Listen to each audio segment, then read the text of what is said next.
चलो तो दोबारा एक बार हल्का सा गो थ्रू करवा देता हूँ क्योंकि कुछ बच्चों का भी मिस हो गया था। तो हमने अभी तक बस ये स्टडी करी थी कि अकाउंटिंग स्टैंडर्ड क्या होता है। अकाउंटिंग स्टैंडर्ड बेसिकली हमारे देश में जो सबसे बड़ी अकाउंटिंग बॉडी है ICAI, वो रूल बनाती है। और वो रूल्स इसलिए बनाती है ताकि यूनिफॉर्मिटी रहे, हर कोई एक जैसा काम करे और कंपैरिजन हो सके। और वो रूल्स जो बनाती है ICAI, उसको हमें पढ़ना है अपने इस CA इंटर के सिलेबस में, जिसमें आपको टोटल वैसे 27 रूल्स पढ़ने, 1 2 3 ऐसे करके 29 तक। और अकाउंटिंग स्टैंडर्ड जो है उसको इंडिया में ICAI इशू कर रहा है ना, वो हमने लिखा, जो हमें 4 चीज़ें मेनली बताता है। वो आप अच्छे से समझ लो क्या क्या 4 चीज़ें बताता है। पहला तो क्या बताता है, रिकॉग्निशन। रिकॉग्निशन का मतलब ये होता है कि आपको रिकॉर्ड करना है या नहीं करना। दूसरा क्या बताता है, मेजरमेंट, यानी कि उसकी वैल्यू क्या रिकॉर्ड करनी है। अब जैसे आपको एक मेजरमेंट का भी एग्जाम्पल देता हूँ। जैसे आपने क्लोजिंग स्टॉक का नाम सुना है, क्लोजिंग स्टॉक, राइट। अब क्लोजिंग स्टॉक को मेजर करने का एक रूल होता है, तो है किसी को आइडिया? वेरी गुड, कॉस्ट और NRV which ever is lower. और अगर आपको यह भी याद हो कि वो रूल कहां लिखा हुआ है, तो और सोने पे सुहागा हो जाएगा, AS2, राइट। और वो रूल कहां लिखा हुआ है, AS2 में। तो देखो है ना, तो जैसे अभी आपको थोड़ा थोड़ा लिंक हो रहा है। तो ऐसे ही CA इंटर में बहुत सारे AS हैं, हर AS में रूल हैं, और हर AS 4 चीज़ पर फोकस करता है कि आपको रिकॉर्ड करना है कि नहीं, मतलब रिकॉग्निशन, आपको मेजर कैसे करना है यानी मेजरमेंट, फिर उसके बाद उसको प्रेजेंट कैसे करना है यानी प्रेजेंटेशन, और चौथा सबसे इंपॉर्टेंट काम होता है अकाउंटिंग स्टैंडर्ड का, डिस्क्लोजर। डिस्क्लोजर का मतलब ये होता है कि मतलब बहुत सारी इंफॉर्मेशन हमें डिस्क्लोज करनी पड़ती है अपने यूजर को बताने के लिए। तो अकाउंटिंग स्टैंडर्ड में वो सब डिस्क्लोजर की रिक्वायरमेंट्स भी लिखी हुई होती हैं कि आपको अपने यूजर को क्या क्या बताना पड़ेगा। तो अकाउंटिंग स्टैंडर्ड अब जब भी आप पढ़ोगे तो खुद अपने माइंड में ये सोचना, एज ए चार्टर्ड अकाउंटेंट सोचना कि अगर मैं ये अकाउंटिंग स्टैंडर्ड पढ़ रहा हूं तो क्या मैं 4 बातें सीखा इसमें कि recognition, number 2 measurement, number 3 presentation, और नंबर 4 डिस्क्लोजर। तो ये अकाउंटिंग स्टैंडर्ड फोकस करता है, ठीक है। चलो अब आपको आगे की कहानी सुनाता हूं थोड़ी सी। आगे की कहानी ये है कि ये जो अकाउंटिंग स्टैंडर्ड्स होते हैं, इनको ICAI बनाती है, ये तो आपको पता है, लेकिन इसमें MCA इसका भी सपोर्ट लगता है। अब MCA क्या है ये पता है आपको? Very good, ministry of corporate affairs. तो मतलब एक तरह से सरकार का एक मंत्रालय है जिसका काम ही कॉरपोरेट अफेयर्स को संभालना है। तो जब हम अकाउंटिंग स्टैंडर्ड बनाते हैं, जब ICAI अकाउंटिंग स्टैंडर्ड बनाती है, तो उसके अंदर MCA जो होता है उसका भी सजेशन लिया जाता है या उसका भी हेल्प लिया जाता है। तो ये लाइन हम नेक्स्ट एरो डाल के अलग से लिखते हैं। तो नेक्स्ट एरो में आप लिखना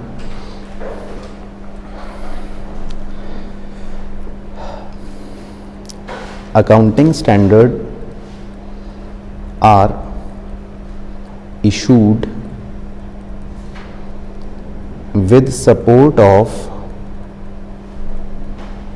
MCA। MCA को हाईलाइट कर लेते हैं और ब्रैकेट में फुल फॉर्म लिख देता हूं अगर आप भूल जाओ बाय चांस। MCA की फुल फॉर्म होती है ministry of corporate affairs, bracket close, and in consultation with NFRA। NFRA को भी हाईलाइट कर देता हूं। तो NFRA का मतलब नहीं पता, एन से तुक्का मारो, चलो एक तुक्का सही मारा, लास्ट वाले ए से तुक्का मारो, हाँ एसोसिएशन नहीं है लेकिन बस अथॉरिटी, ठीक है।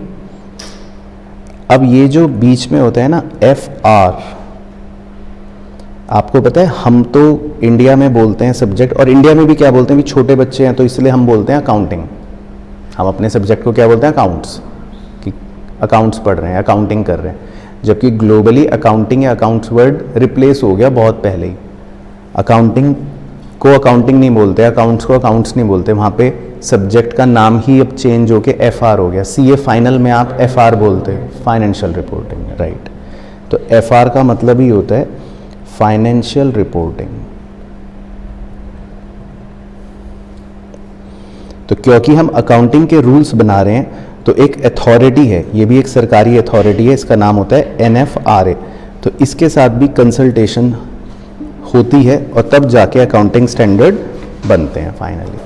तो मतलब दो लोगों का साथ में सपोर्ट और कंसल्टेशन रहता है जब अकाउंटिंग स्टैंडर्ड बनाए जाते हैं। एक हो गया MCA और एक हो गया NFRA, राइट।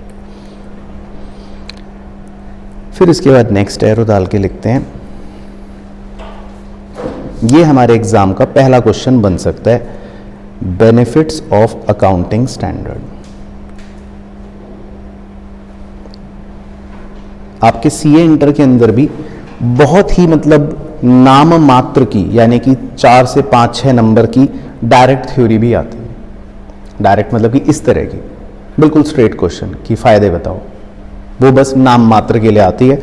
इतने बड़े सिलेबस में से, इतने बड़े महासागर में से 1-2 मोती कोई ऐसे क्वेश्चन वाले होते हैं जो आपको डायरेक्टली पूछ लेते हैं कि ठीक है। तो ये उनमें से एक क्वेश्चन बन सकता है कि अकाउंटिंग स्टैंडर्ड जब रूल बन रहे हैं या बना दिए ICAI ने, तो उसका फ़ायदा क्या है, उसके बेनिफिट्स क्या हैं। तो ऐसी मारो तुक्का जितना भी अभी तक आपको नॉलेज हुई। यूनिफॉर्मिटी हो गई, कंपैरेबिलिटी हो गई, रिलायबिलिटी और ट्रांसपेरेंसी, और बोलो बच्चों वाले पॉइंट्स है ना, रिलायबिलिटी, रेलिवेंस, कंपैरेबिलिटी, यूनिफॉर्मिटी, ट्रांसपेरेंसी, बहुत सारे फायदे हो गए वैसे तो, है ना। चलो तो लिखते हैं फिर नंबर 1।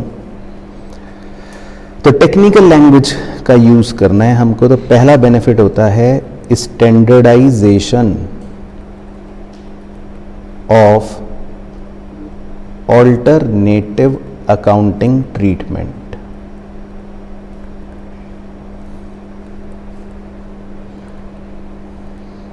ठीक है, तो अब ये पूरा लर्न होना चाहिए।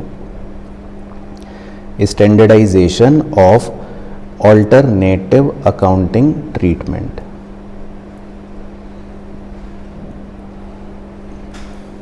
अब देखो इसका क्या मतलब होता है, standardisation of alternative accounting treatment. तो पीछे से पढ़ना शुरू करते हैं।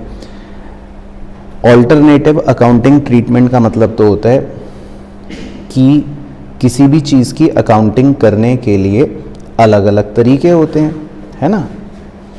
तो ऑल्टरनेटिव का मतलब होता है अलग अलग। तो किसी भी चीज़ का अकाउंटिंग ट्रीटमेंट करने का अलग अलग तरीका होता है, राइट।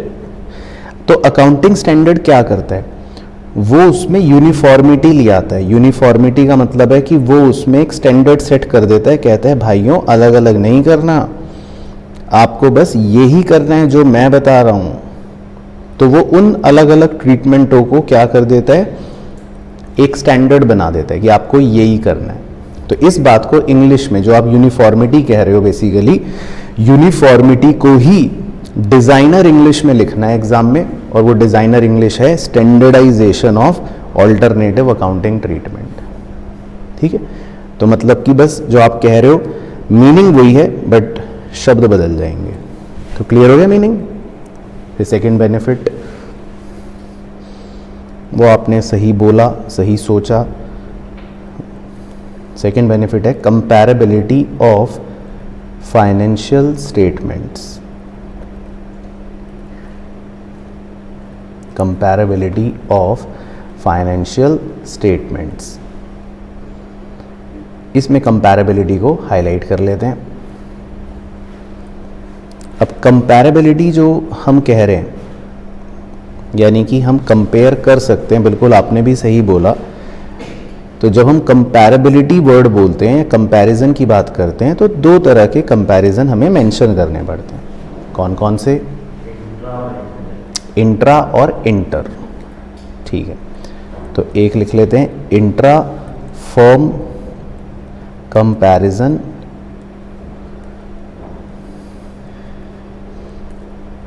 और एक लिख लेते हैं इंटर फर्म कंपैरिजन।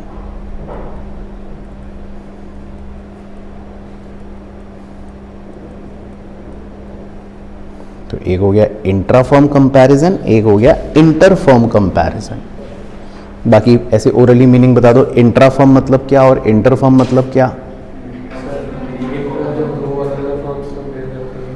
जब दो अलग अलग फर्म्स कंपेयर करती हैं, मतलब मैं और आप अगर कंपेयर करेंगे, और इंटर मतलब वो अपने कंपनी के अंदर एक कंपनी कंपेयर कर रही है पिछले साल हमारे इतना प्रॉफिट होगा ऐसा।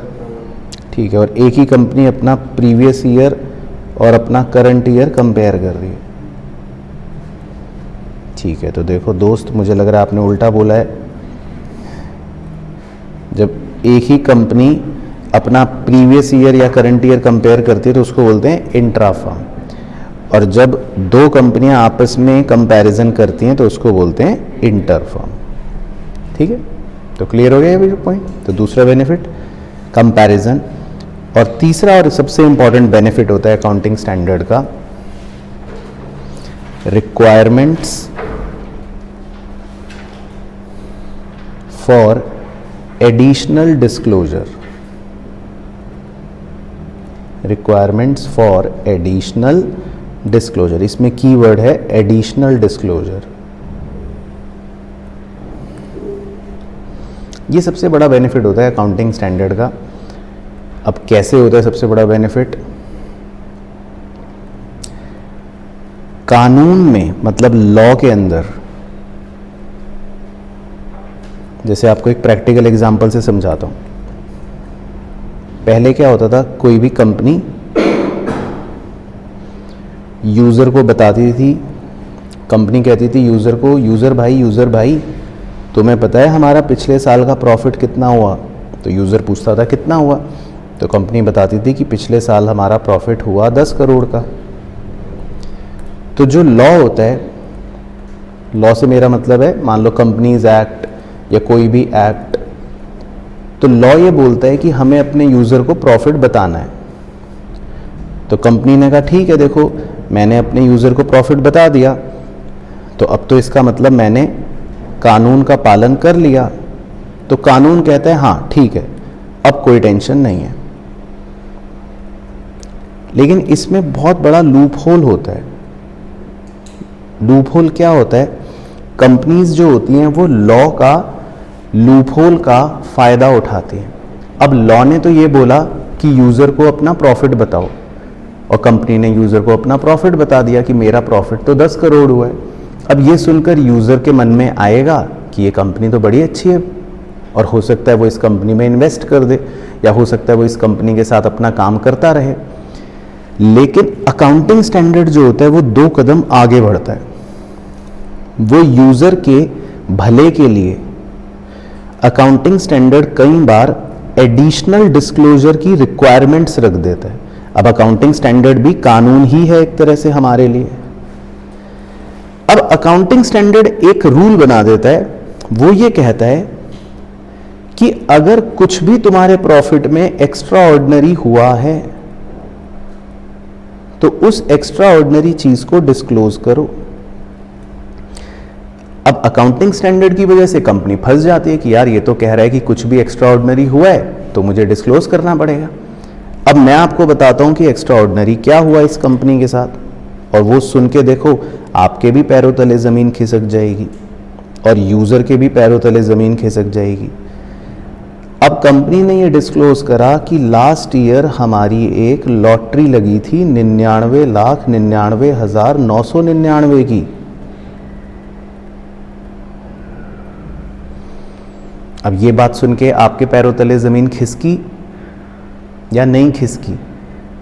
क्यों खिसकी? मतलब अगर आप यूज़र होते तो ये बात सुन के आपको कुछ फ़र्क पड़ा? क्या फ़र्क पड़ा?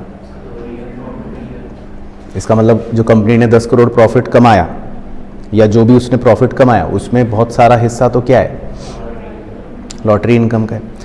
तो अब ये जो एडिशनल डिस्क्लोजर की रिक्वायरमेंट हुई, ये किसकी वजह से हुई? कानून ने नहीं कहा था, अकाउंटिंग स्टैंडर्ड ने कहा था, इस वजह से हुई।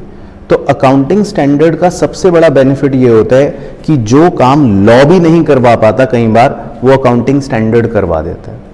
तो बहुत सारे अकाउंटिंग स्टैंडर्ड्स जो होते हैं, या इनफैक्ट सारे ही अकाउंटिंग स्टैंडर्ड्स जो होते हैं, वो हमेशा इसीलिए डिस्क्लोजर की रिक्वायरमेंट बताते हैं। और ये आपका चौथा पिलर भी है। अगर आप ऊपर जाकर चेक करो, अकाउंटिंग स्टैंडर्ड चौथी चीज़ किस पर फोकस करता है? डिस्क्लोजर पर। तो ये इसका सबसे बड़ा बेनिफिट होता है, क्योंकि अकाउंटिंग स्टैंडर्ड बहुत सारे डिस्क्लोजर्स बताता है। इनफैक्ट आपको आगे पढ़ने को मिलेगा, एक रूल नंबर 18 है, मतलब अकाउंटिंग स्टैंडर्ड 18। उसमें आपको पता है क्या क्या डिस्क्लोज करना पड़ता है? कि भाई आपके रिश्तेदार कौन है, ये भी डिस्क्लोज करना पड़ता है।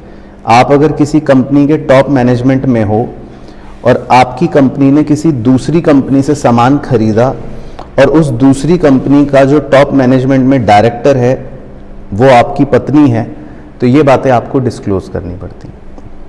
तो मतलब अकाउंटिंग स्टैंडर्ड बिल्कुल डीप डीप डीप में जाकर भी डिस्क्लोजर रिक्वायरमेंट्स रखवाता है।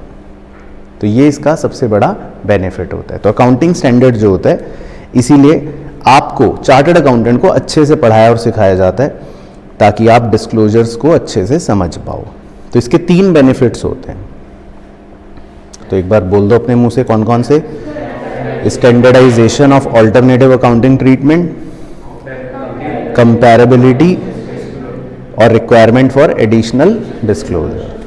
तो यहाँ तक पहले समझ आया कि क्या है अकाउंटिंग स्टैंडर्ड और इसका फ़ायदा क्या है? चलो ठीक है। फिर लिखते हैं नेक्स्ट एरो। इसका नाम है प्रोसेस ऑफ इशुएंस,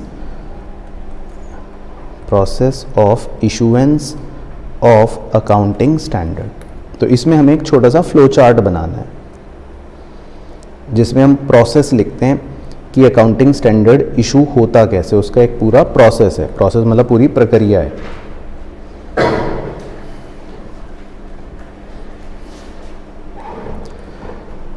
ठीक है, तो आप मेरे साथ साथ ही लिखो, फिर आपको समझाता भी रहूँगा बाद में। सबसे पहले लिखना है आपको identification of area, identification of area. फिर इसके नीचे एरो डाल के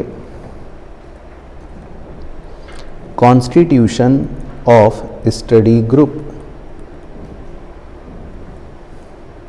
कॉन्स्टिट्यूशन ऑफ स्टडी ग्रुप। फिर उसके नीचे एरो डाल के preparation of draft and its circulation,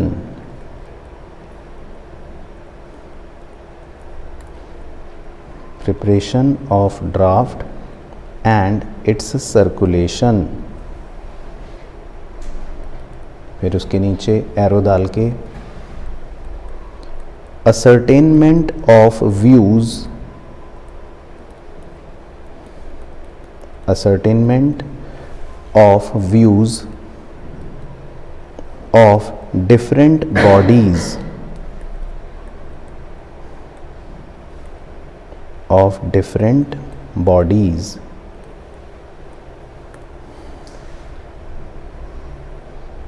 फिर उसके नीचे एरो डाल के finalisation of exposure draft, finalisation of exposure draft.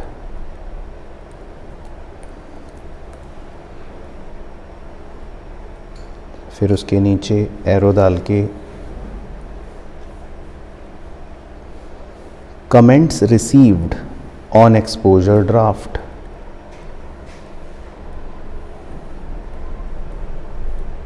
comments received on exposure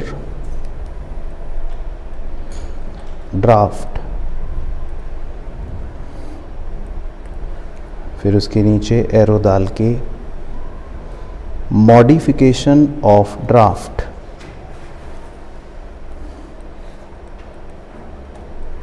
modification of draft, और फिर उसके नीचे एरो डाल के लास्ट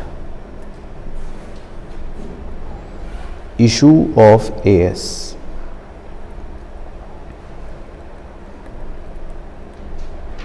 इशू ऑफ एएस। तो एक पूरा प्रोसेस है एएस को इशू करने का। एग्ज़ाम में अगर पूछते हैं तो आप यही फ्लो चार्ट बनाना।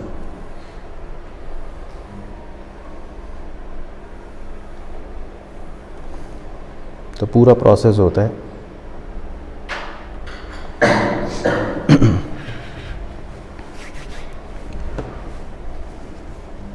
देख लिया? अच्छा, तो इसके कीवर्ड्स भी हाईलाइट करवा देता हूं आपको।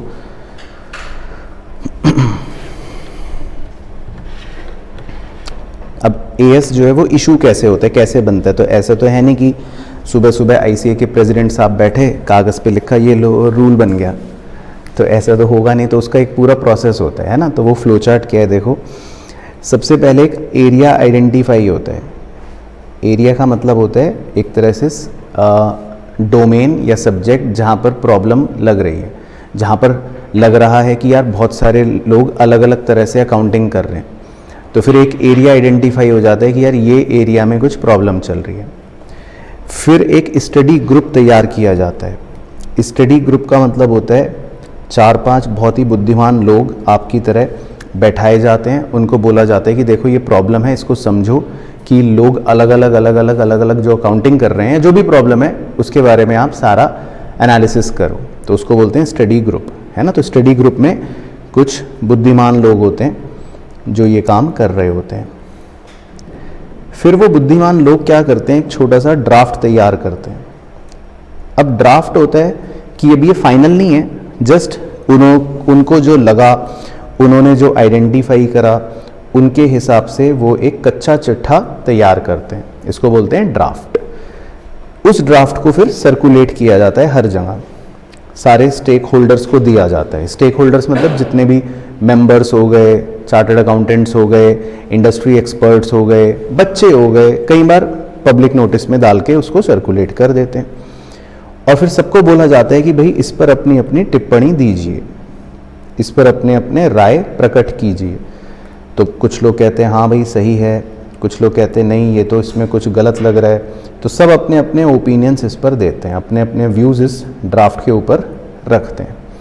फिर जब वो ओपिनियन आते हैं ड्राफ्ट के बाद, फिर एक फाइनल एक्सपोजर ड्राफ्ट तैयार होता है वापस से। एक्सपोजर ड्राफ्ट का मतलब होता है कि अब ये ऑलमोस्ट पक्का हो गया, क्योंकि इसमें सारे ओपिनियंस जो भी थे, जो भी नेगेटिव पॉजिटिव्स थे, उन सबको इनकॉर्पोरेट करके अकॉर्डिंगली एक एक्सपोजर ड्राफ्ट बना दिया गया। फिर वो एक्सपोजर ड्राफ्ट वापस से सबको दिखाया जाता है, वापस से सर्कुलेट होता है। उस पर फाइनल कमेंट्स आते हैं। फाइनल कमेंट्स का मतलब ये कि अब किसी को कुछ कहना है फाइनली तो बता दो। तो जनरली फाइनल कमेंट्स में कुछ ज़्यादा चेंजेस नहीं होते, सब लोग कहते हैं हाँ ठीक है, सही लग रहा है। कुछ है भी तो कमेंट्स आ जाते हैं, चेंज करना है तो। और अगर कोई चेंज हुआ एक्सपोजर ड्राफ्ट में तो वो उसको मॉडिफाई कर देते हैं, मतलब लास्ट स्टेप के अंदर उस फाइनल ड्राफ्ट में मॉडिफिकेशन अगर ज़रूरत पड़ती है तो उसको मॉडिफाई कर लेते हैं। और बस फिर वो ड्राफ्ट पक्का ही हो जाता है।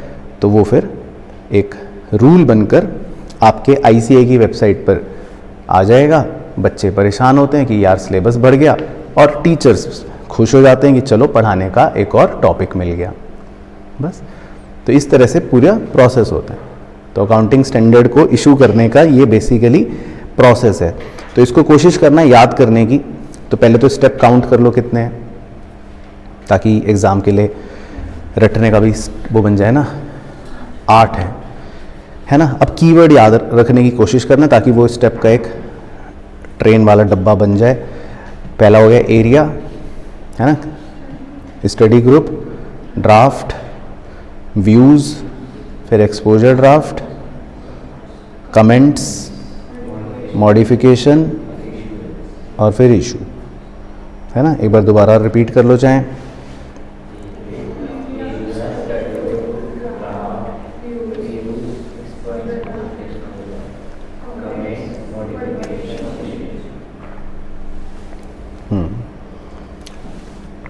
अब एक बार बिना देखे बोलने की कोशिश करो, ऊपर देख के हवा में।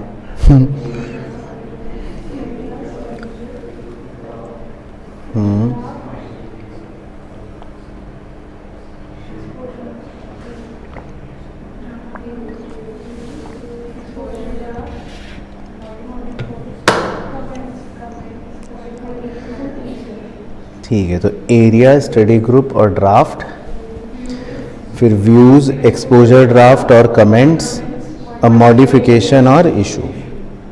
चलो ठीक है, यहाँ तक क्लियर। तो यहाँ तक ऑनलाइन के चीज़ तो बता दो, आपको भी क्लियर हो गया कैसे कैसे कैसे अकाउंटिंग स्टैंडर्ड बनाते हैं, उसका प्रोसेस क्या रहता है। ठीक है, चलो अब आगे एक नया डिस्कशन सिखाता हूँ आपको, फिर बाद में लिखवाऊंगा उसके बारे में। अब आपको एक बड़ी इंटरेस्टिंग कहानी सुनाता हूँ। अब इंडिया जो है, इंडिया ने तो अपने रूल्स बनाने शुरू कर दिए और ऑब्वियसली वही हम चैप्टर पढ़ रहे हैं। तो हमारे देश के रूल्स को क्या बोल देते हैं हम? Accounting standard. अब जैसे हमने अपने रूल्स बनाए तो वैसे ही अलग अलग देशों ने अपने रूल्स बनाए। मान लो किसी ने अपने रूल बनाए, किसी ने अपने रूल बनाए, किसी दूसरे कंट्री ने अपने रूल बनाए, तो हर कंट्री ने अपने अपने रूल्स बनाए। ऑब्वियसली जैसे हमने एएस बनाए तो हो सकता है कोई जीएस बना रहा हो, कोई पीएस बना रहा हो, कोई एचएस बना रहा हो, कोई कुछ भी बना रहा हो, सबके अपने रूल्स बनते रहे। अब 80s के दौर में ग्लोबलाइजेशन ऑलमोस्ट दुनिया में शुरू हो चुका था। हमारी कंपनियां बाहर काम कर रही हैं, बाहर की कंपनियां हमारे यहाँ काम कर रही हैं, किसी को हमारे देश से कुछ लेना है, किसी और को किसी देश से कुछ लेना है, मतलब ग्लोबलाइजेशन का ज़माना हो चुका था। अब जो प्रॉब्लम पहले हमें इंटरनली फेस हो रही थी यूनिफॉर्मिटी की और कंपैरिजन की कमी की, वो ही सेम प्रॉब्लम अब हमें ग्लोबली फील होने लगी। अब मैं और कनाडा का जो मुंशी है वो आपस में यूनिफॉर्म नहीं है, मैं या सिंगापुर का जो मुंशी हैं वो आपस में यूनिफॉर्म नहीं है। मैं अपने हिसाब से अकाउंटिंग कर रहा हूँ, सिंगापुर वाला अपने हिसाब से कर रहा है, कनाडा वाला अपने हिसाब से कर रहा है, ऑस्ट्रेलिया वाला अपने हिसाब से कर रहा है। तो ये प्रॉब्लम जब धीरे धीरे लोगों को फील होनी शुरू हुई, तो सबसे पहले लंदन में एक मीटिंग हुई, और ये मतलब मैं बात कर रहा हूँ 70s की, लगभग 50 साल पहले, कि भाई क्या करा जाए। ये तो प्रॉब्लम है, हर देश अपने अपने रूल बना रहा है, और हर देश अपने अपने रूल बनाएगा तो फिर ऑब्वियसली यूनिफॉर्मिटी ग्लोबली तो नहीं रहेगी। तो लंदन में इस बात को लेकर एक बैठक हुई, और एक इंटरनेशनल का मतलब है कि ऐसे रूल्स जो पूरी दुनिया में ही सेम बन जाएं, ऐसे रूल्स बनाने को लेकर विचार हुआ। क्योंकि फिर वही रास्ता है, जब सब कोई अलग अलग रूल फॉलो कर रहा है तो बेटर क्या है कि सारी दुनिया में ही एक रूल बना दिए जाए। तो एक बोर्ड बनाया गया, इस बोर्ड का नाम रखा गया इंटरनेशनल अकाउंटिंग स्टैंडर्ड्स बोर्ड, मतलब शॉर्ट में हो गया IASB। तो एक इंटरनेशनल अकाउंटिंग स्टैंडर्ड बोर्ड बनाया गया जिसमें अलग अलग देशों के रिप्रेजेंटेटिव थे। उन्होंने कहा कि भाई अब हम रूल बनाएंगे, और जो भी रूल हम बनाएंगे वो ऐसे रूल बना देंगे जो पूरी दुनिया अगर फॉलो करती है या हर कंट्री फॉलो करता है तो फिर सबके ये रूल्स यूनिफॉर्म रहेंगे, फिर कोई टेंशन नहीं, फिर मज़े से कंपैरिजन करो, फिर मैं भी ऑस्ट्रेलिया की तरह काम करूंगा, ऑस्ट्रेलिया वाला भी कनाडा की तरह काम करेगा, है ना। लॉजिकल है पॉइंट यहाँ तक तो। तो इन्होंने अपने रूल्स बनाने भी शुरू कर दिए। ये धड़ल्ले से अपने रूल्स बनाए जा रहे थे और इनके रूल्स का नाम क्या बना? International accounting standards. तो वो भी ऐसे ही थे, मतलब IAS 1, IAS 2, IAS 3, IAS 4 ऐसे रूल्स की लिस्ट आनी शुरू हो गई। तो इन्होंने ये रूल्स बनाने शुरू कर दिए अपने अपने कि भाई IAS 1, IAS 2, IAS 3 इस तरह से इनके रूल्स आने शुरू हो गए। चलो तो पहले आप इतनी ड्राइंग बना लो, फिर आगे की कहानी सुनाता हूँ मैं। तो सबसे पहले आप लिख लो लंदन, ताकि आपको पता रहे मीटिंग कहाँ हुई, लंदन में हुई। फिर बोर्ड का नाम लिख लेना, इंटरनेशनल अकाउंटिंग स्टैंडर्ड बोर्ड। या इनफैक्ट बोर्ड मत लिखो, लिखना इंटरनेशनल अकाउंटिंग स्टैंडर्ड कमेटी, क्योंकि पहले इनका नाम कमेटी था। IASC कर लेना, इनफैक्ट IASC। और यहाँ पर तारीख लिख लो, मतलब जून 1973। तो पहले इनफैक्ट एक कमेटी थी बेसिकली, बाद में इसका नाम C से B कर दिया, वो बताता हूँ अभी। लेकिन पहले इनफैक्ट इनका नाम था committee, international accounting standard committee.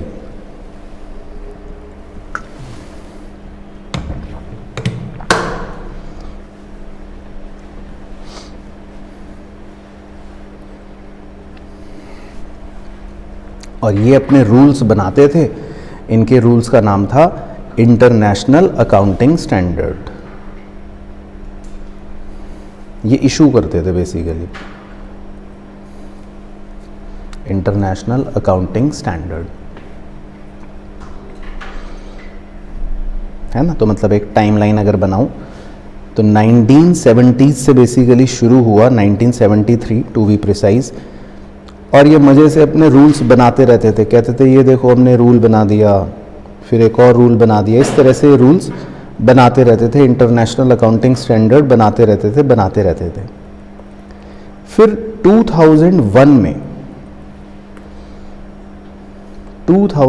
में इन्होंने सोचा कि यार ये कमेटी शमेटी नाम तो बड़ा पुराना सा लगता है, इसको सुन के तो ऐसा लगता है कि कोई करोल बाग की पिछली गली की कोई कमेटी का नाम है ये।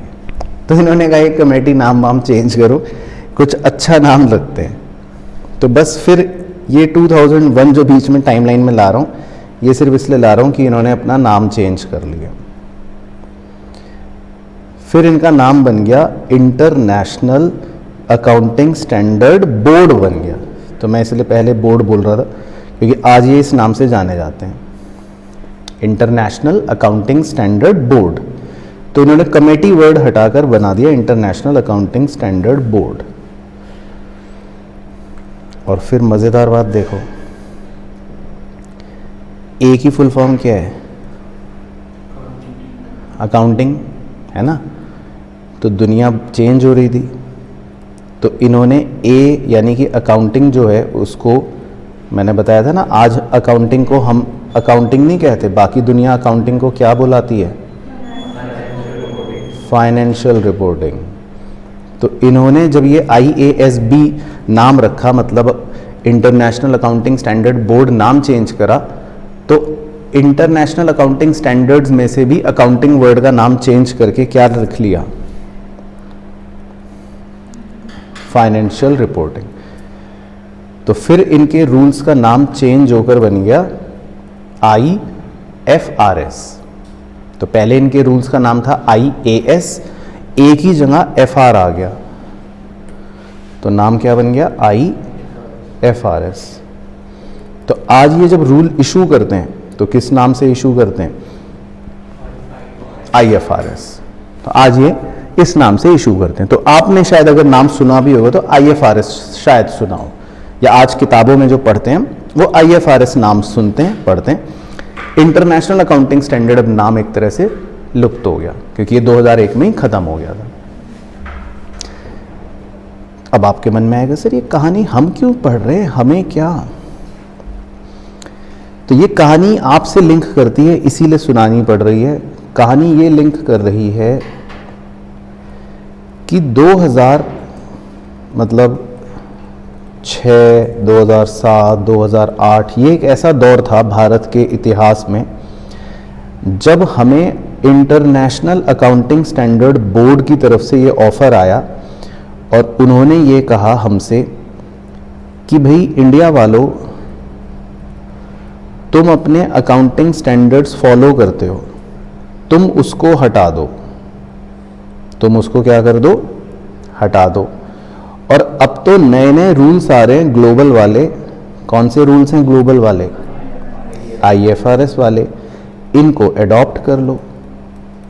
तो ये 3, 4 साल, 5 साल जो है बड़ा मतलब भारत के लिए अकाउंटिंग के दृष्टिकोण से एक मेजर ईयर्स थे कि या तो ब्रेक थ्रू आ भी सकता है या फिर हम मना भी कर सकते हैं, कुछ भी हो सकता है। और इत्तेफाक से 2008 वो ईयर है जब मैं CA फाइनल की प्रिपरेशन करता था। तो हम तो रोज सुबह शाम भगवान से बस ये प्रे करते थे कि हे प्रभु ये अडॉप्ट ना हो। हाँ, नहीं, सिलेबस बढ़ना घटना तो दूर की बात है, सिलेबस बिल्कुल पूरी तरह से चेंज हो जाएगा। क्योंकि हम CA फाइनल में क्या पढ़ते थे? Accounting standards. हम तो भारत के रूल्स पढ़ते थे अपनी CA की अकाउंटिंग के लिए। और उसी समय ये पूरा हाइप पे चल रहा था कि इंडिया IFRS लेगा कि नहीं लेगा, अडॉप्ट करेगा कि नहीं करेगा। अगर करेगा तो मतलब ये कि फिर हम ग्लोबल रूल्स को फॉलो करेंगे, और नहीं करेगा तो फिर ये कि भाई अपना जो देसी रूल्स चल रहे हैं वो देसी वाले ही चलते रहेंगे। तो एज ए स्टूडेंट तो हम क्या चाहते हैं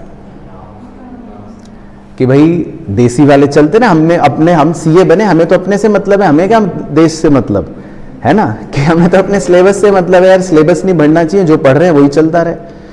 लेकिन अब आप पहले लॉजिकली सोचो कि लॉजिकली क्या ठीक है, अडॉप्ट करना चाहिए। लॉजिकली सोचा जाए, लार्जर व्यू लेकर सोचा जाए, इकोनॉमिकली सोचा जाए तो अडॉप्ट करना चाहिए। तो खैर अडॉप्ट करने में भी लेकिन प्रॉब्लम ये थी, अब उसकी प्रॉब्लम बताता हूँ। अडॉप्ट करने में प्रॉब्लम ये थी कि भाई सालों से अकाउंटिंग स्टैंडर्ड के रूल्स चले आ रहे हैं। हम तो स्टूडेंट थे चलो, लेकिन जो हमसे पुरानी पीढ़ी थी, जो बन चुके CA, उनको तो यही रूल्स आते थे। और कंपनियों के अंदर ये रूल्स फॉलो हो रहे हैं। 10-10, 20-20 साल से अकाउंटिंग चल रही है तो ये रूल्स के साथ फॉलो हो रही है। अब एकदम से आउटराइटली रातों रात जैसे मोदी जी ने नोट बंद कर दिए थे 500,000 के, अब ऐसा अनाउंसमेंट तो कर नहीं सकते कि भाई कल से अकाउंटिंग स्टैंडर्ड बंद, कल से IFRS आ रहे हैं तो अकाउंटिंग तो सारी हिल जाएगी। अच्छा, दूसरी प्रॉब्लम ये कि जो हमारे मुंशी थे, क्या उन्हें ये आता था? चलो मैं तो स्टूडेंट था, हम तो रो पीट के कोर्स पढ़ लेते चलो साल 2 साल में। लेकिन जो ऑलरेडी CA बन गया वो तो AS बन के पढ़ के CA बन गया, अब उसको तो IFRS नहीं आता और हम अडॉप्ट करके बैठ जाएं तो बड़ा चैलेंजिंग था। तो अडॉप्ट करना was also not so easy. तो अब एक बड़ा प्रश्न आता है कि फिर इंडिया ने क्या करा? हाँ, पास्ट ईयर क्या? हाँ, तो अब उसको पहले थोड़ा सा एक फ़नी कहानी से समझा देता हूँ। तो ये मैंने फाउंडेशन में भी वैसे समझाता हूँ कई बार। अकाउंटिंग स्टैंडर्ड मतलब आप ऐसा सोच लो कि ये एक वनीला आइसक्रीम है, और IFRS ये ऐसा सोच लो कि ये एक चॉकलेट आइसक्रीम है। तो आपको कोई ये ऑफ़र दे रहा है कि तुम अपनी वनीला आइसक्रीम फेंक दो और चॉकलेट आइसक्रीम खा लो या ख़रीद लो। तो इंडिया के पास ये ऑफ़र था कि अपना वनीला आइसक्रीम को ख़त्म कर दो और चॉकलेट आइसक्रीम ले लो, है ना। पर हमने IFRS को, आपको जानकर शायद थोड़ा आश्चर्यचकित होंगे आप, अडॉप्ट नहीं करा। तो हमने एक बोल्ड स्टेप लिया कि अडॉप्ट करने में जो प्रॉब्लम्स आएंगी वो ज़्यादा होंगी रादर देन ना करने से। तो हमने IFRS को अडॉप्ट नहीं करा, और एज ए स्टूडेंट हम सबके मन में खुशी की लहर दौड़ उठी कि वेरी गुड, बहुत अच्छी बात है, नहीं करा अडॉप्ट। लेकिन ICAI ने क्या करा, तो वो मेजर एक कीवर्ड लिखेंगे, फिर ये ड्राइंग आप बनाना बाद में। खैर, ICAI ने अडॉप्ट नहीं करा, ICAI ने इसको बोलते हैं कन्वर्ज करा। हमने IFRS को अडॉप्ट नहीं करा, हमने अपने अकाउंटिंग स्टैंडर्ड्स को क्या कर लिया, कन्वर्ज कर लिया विद IFRS। यानी कि फ़नी वे में अगर इसको समझाने के लिए आपको बताऊं, राइट, तो हमने एक चोको वनीला आइसक्रीम फ्लेवर बना लिया ताकि ना हमारे मुंशी परेशान, ना ग्लोबल कंपैरिजन में ज़्यादा दिक्कत आए। तो अब ये छोटा सा ये स्ट्रक्चर ड्रॉ कर लो ताकि आपको कंटेक्स्ट समझ में आना चाहिए कि एक्चुअल में हुआ क्या। तो we never adopted IFRS technically, we only converged with IFRS। तो ये इसमें जो की वर्ड है वो कन्वर्ज्ड ही होता है। तो ये हमसे MCQ में भी पूछ लेता है, तो हमको ये पता होना चाहिए कि हमने IFRS एडॉप्ट नहीं करा, हमने IFRS के साथ कन्वर्ज करा। इसको कन्वर्ज वर्ड बोलते हैं।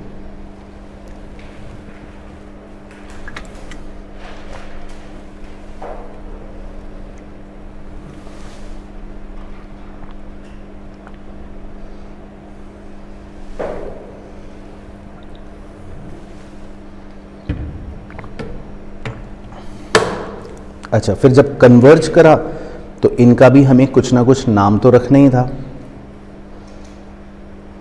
तो इनका नाम क्या रखा गया? इनका नाम रखा गया, मतलब इनको बोलते तो हैं इंडियन अकाउंटिंग स्टैंडर्ड्स। इनको बोलते हैं इंडियन अकाउंटिंग स्टैंडर्ड, पर लिखते समय हम इंडियन लिखते नहीं हैं। इनको जब हम लिखते हैं तो खाली हम IND ही लिखते हैं बस। IND लिखने का मतलब है हमने इंडियन लिख लिया। तो इनको बोलते समय बोला जाता है IND AS। तो ये बेसिकली IND AS के नाम से आज चलते हैं। तो आज के जो रूल्स हैं बेसिकली वो IND AS है, लेकिन इसका मतलब ये नहीं कि AS खत्म हो चुका। AS आज भी है, छोटी कंपनियों के लिए AS आज भी है। तो ICAI ने डिविजन्स करे बाद में कि कुछ कंपनियां जो छोटी हैं वो अभी पुराने देसी रूल्स ही फॉलो करो। अब मान लो यहाँ राजू पनवाड़ी है, हाँ, अब जैसे राजू पनवाड़ी है, अब राजू पनवाड़ी को कनाडा के किसी कंपनी के साथ तो कंपेयर करना नहीं, उसे तो कोई मतलब नहीं, तो वो अकाउंटिंग स्टैंडर्ड फॉलो कर सकते हैं। तो ICAI ने ये भी डिफाइन कर दिया कि कौन कौन सी कंपनियां AS कर सकती हैं और कौन कौन सी पर IND AS लगना शुरू हो जाएगा धीरे धीरे। बाकी आपकी नॉलेज के लिए बता देता हूँ, IND AS के जो रूल्स हैं वो हम CA फाइनल में पढ़ते हैं, क्योंकि अभी एक ही साथ सब सारे ही रूल्स सिखा दोगे तो बच्चा कहेगा ये क्या हो गया मेरे साथ। तो अभी आप IND AS के रूल्स नहीं पढ़ते। IND AS का पूरे के पूरे रूल्स आपके CA फाइनल में होते हैं, वो आपका सिलेबस होता है। तो इस तरह से सिलेबस डिज़ाइन करा गया है ताकि आपको हर तरह के रूल्स आए, देसी वाले भी और ग्लोबल वाले भी। तो ग्लोबल वाले टेक्निकली आप CA फाइनल में सीखते हो, देसी वाले जो है वो अभी सीख लोगे CA इंटर में। बट ये पूरी कहानी कंटेक्स्ट समझ आएगी क्या चल रहा है। तो एक्चुअल में पूरी स्टोरी लिंक थी, मतलब यहाँ से लिंक थी। 1973 से शुरू हुई थी कहानी, जब इंटरनेशनल अकाउंटिंग स्टैंडर्ड्स थे। फिर 2001 में उनका नाम चेंज हुआ, फिर वो IFRS बन गए। फिर हमारे पास ये ऑप्शन आया कि क्या आप इसको अडॉप्ट करोगे, तो हमने मना कर दिया कि हम अडॉप्ट नहीं करेंगे। तो हमने बल्कि फिर अडॉप्ट करने की बजाय क्या करा, कन्वर्ज करा। और कन्वर्ज करके आज जो ये नए रूल्स है इनको हम बोलते हैं IND AS। यहाँ तक समझ आया? तो अब इस पे अगेन एक क्वेश्चन जो बन सकता है और जो बना भी है पूछ लेता है एग्जाम में, वो लिखते हैं इसके नीचे। मतलब इस टॉपिक का नाम है need for convergence, need for convergence towards global standard.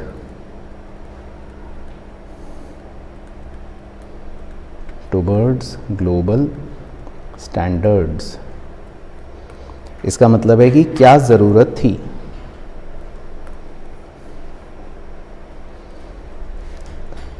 कि आज हमारे लिए ग्लोबल स्टैंडर्ड्स के साथ कन्वर्ज करने की क्या ज़रूरत थी या है।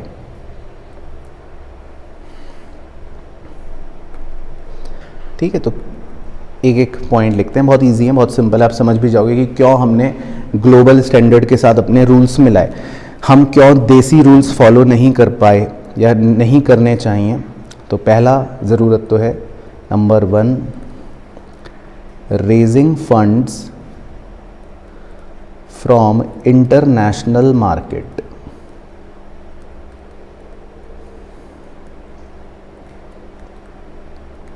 Raising fund from international market. इसका मतलब होता है raising fund from international market का मतलब है कि मान लो आप एक इंडिया की कंपनी हो, अब आपने सोचा कि चलो मैं यूएस के किसी बड़े इन्वेस्टर से 5-7 लाख डॉलर लेकर आता हूँ। अब यूएस का जो बड़ा इन्वेस्टर है वो तो आपको पैसा तब देगा जब वो पहले आपसे कहेगा लाओ अपनी मुझे बैलेंस शीट दिखाओ, तो आप उसको अपनी बैलेंस शीट भेजते हो पोस्ट से, और आपने अपनी वही देसी बैलेंस शीट बना रखी है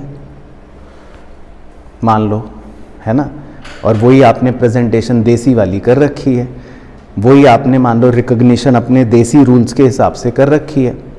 तो जो यूएस का वो बड़ा इन्वेस्टर है वो तो आपकी बैलेंस शीट को क्या करेगा, फाड़ के फेंक देगा और आपको फंड नहीं मिलेगा। तो अगर हमें फंड चाहिए इंटरनेशनल मार्केट से तो हमें अपने फाइनेंशियल स्टेटमेंट्स भी जो प्रिपेयर करने पड़ेंगे वो फिर ग्लोबल स्टैंडर्ड्स के रूल्स के अकॉर्डिंगली ही करने चाहिए। लॉजिकल बात है ना। तो बचपन में ही हमने कहावत सुनी है, जैसा देश वैसा भेष। तो यूएस से फंड लेने हैं तो वहाँ के हिसाब से अकाउंटिंग करेंगे, बस सिंपल पॉइंट। तो समझ आ गया, raising funds from international market. तो एक ज़रूरत तो ये थी। इसी तरह नंबर 2 दूसरी थी कंपैरेबिलिटी ऑफ फाइनेंशियल स्टेटमेंट्स।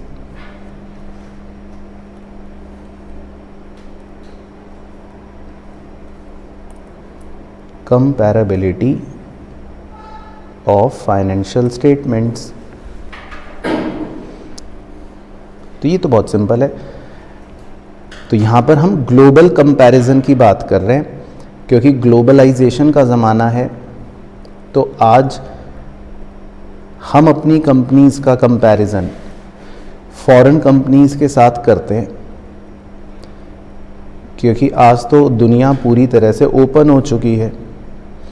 तो अगर आपको अपनी कंपनी का कंपैरिजन फॉरेन कंपनी के साथ करना है तो कंपैरिजन तो तभी होगा जब स्टैंडर्ड सेम होगा। अब हम अपनी देसी बैलेंस शीट ले गए, फॉरेन कंपनी अपनी विदेशी बैलेंस शीट लेकर आ गई, वो कह रहा है बताओ तुम्हारे में पीपी कहाँ लिखा है, और देसी आदमी कह रहा है पीपी ये क्या होता है तो मतलब फिर तो गड़बड़ हो जाएगी। तो अगर हमें ग्लोबल कंपैरिजन करना है तो फिर अपने को भी ग्लोबल स्टैंडर्ड्स फॉलो करने पड़ेंगे। तो समझ आया सेकंड पॉइंट। ऐसी थर्ड नीड थी कन्वर्जेंस की, यूनिफॉर्मिटी, कंपैरेबिलिटी। हालांकि कंपैरेबिलिटी ऊपर लिख लिया लेकिन फिर भी लिख लो दोबारा, एंड ट्रांसपेरेंसी।